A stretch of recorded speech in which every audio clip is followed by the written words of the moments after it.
Here we are at the National Gallery of Art West Building in Washington, D.C., on the main floor.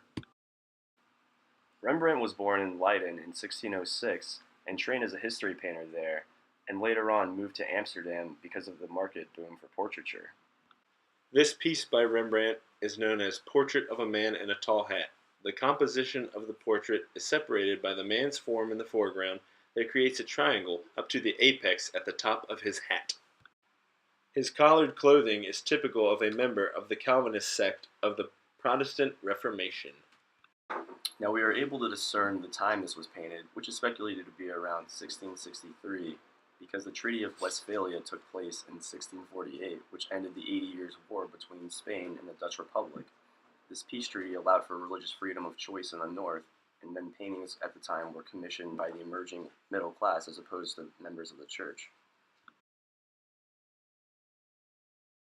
Now, Rembrandt was known as a master of light and shadow, especially through the use of gradation. However, in this work, this technique is not very apparent.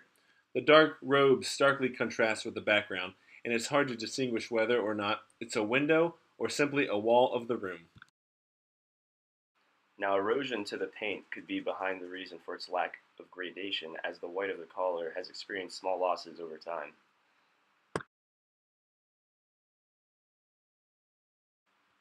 The X-radiograph actually features the man with a longer collar, and his left arm is bent perpendicular towards the middle of his torso, revealing a short white cuff on the end of his sleeve as he holds a pair of white gloves.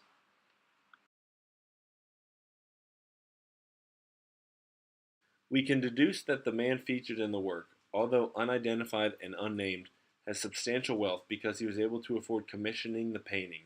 In addition, he is holding a bowl of fruit, which shows that he is wealthy enough to afford such imported goods in Amsterdam.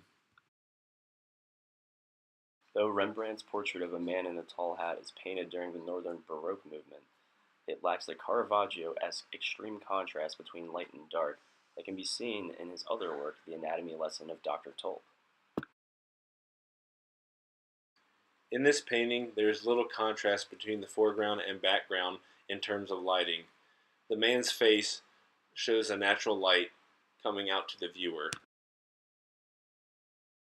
And though the brushstrokes Rembrandt uses are broad, he adds a fine level of detail in order to realistically depict the man's face, while also distinguishing other objects such as his collar's tassels and the bowl of fruit that he holds.